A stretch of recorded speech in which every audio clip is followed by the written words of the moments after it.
we 100% of our referrals come from Department of Juvenile Justice.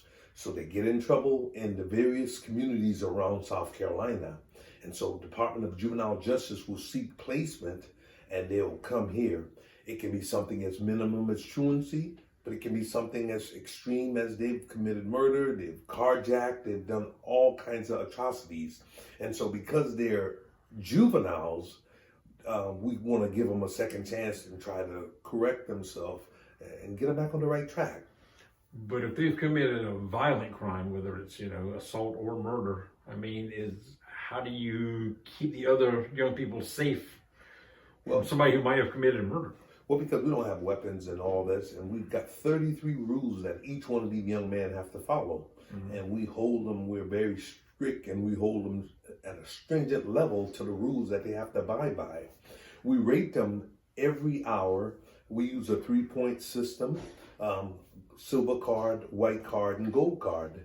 And so based on their behavior, we provide feedback to the parole officers and to the judges, and based on our recommendation, the judge will either allow them to go back home and put them back with their communities, or they will give them a harsher sentence.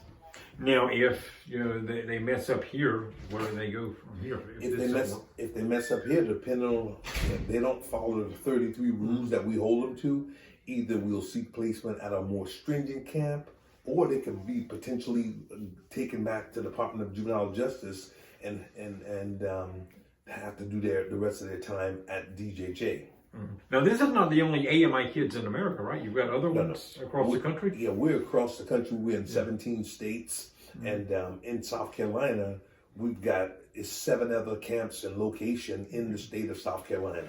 And all the young men that are here are not necessarily from Georgetown County. All of our programs in South Carolina are filled from referrals from all over the state of South Carolina. Mm-hmm. Matter of fact, in essence, most time if a kid was in Georgetown, we would probably refer them to one of the other camps so we can make it more productive for that young man.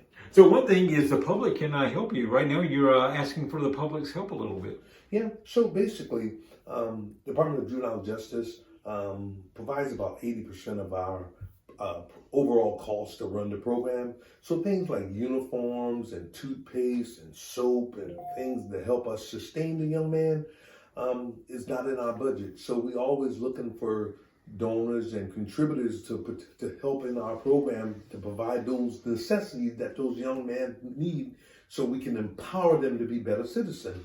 So basically, what are the needs that you have right now that you can use donations for?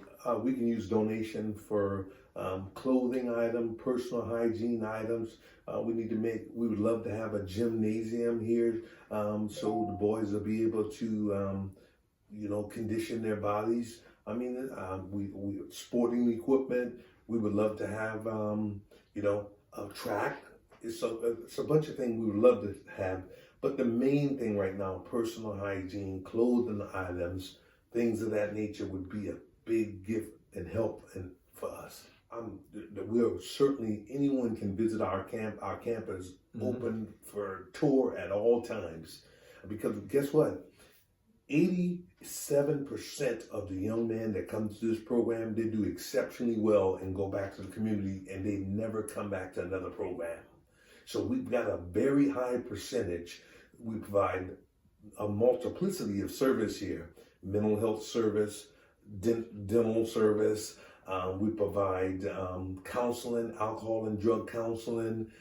We provide family counseling, all kinds of stuff that we provide to the young men to make them better when they leave here. Mm-hmm. And over the years, what's the success rate been? You said it's 87% right now. Is that kind of what it's been throughout the years? On an average, it normally gravitates between 87 to 92%. So 87 to 92% of the folks, the young men that come here, because this is an all-boys program, 87% to 92%, depending on the range, will leave the program, be very successful, and don't go into another program. The ages of the boys here, we take them as young as 11, all the way up to 21. And they can stay here up to a year, depending on their sentence. Mm-hmm. What happens after the year?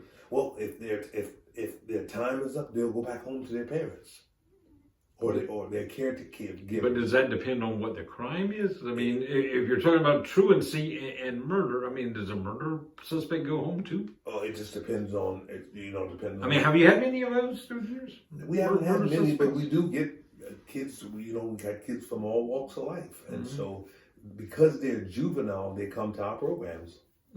Because I mean, I always thought that if you're a juvenile charged with a crime, a serious crime like that, you had to stay till you're 21. But Well, that's not the case. That's not always the case Okay. because guess what? Depending on the circumstances of the crime can determine, the sentence that the judge will impart upon them.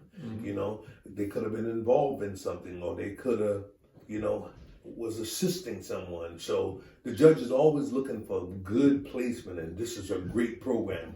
We're one of the safest programs that provides youth services to young men. Our program ranks in the top in South Carolina. Now, if someone wants to contribute, whether it's the personal hygiene or whatever products, how can they do that? Because I mean, it might not be convenient for them to drive it out here. You're kind of way out here. Is there a place in town people can drop them off? They can either call us and we'll come pick them up, Okay. or they can go online and do a donation on our AMI Georgetown page. They can go on and give online. I mean, we'll make ourselves available to whatever needs, however they want to support us. Our boys are always in the community doing community service. Our boys are always in the community at churches. Our boys are always at the parades. And guess what? They're seen doing good things. Singing Christmas tree. I mean, feeding the homeless. We feed the homeless. Our boys are always doing good things. We're looking for people to donate in our program. And we promise you, we're very transparent.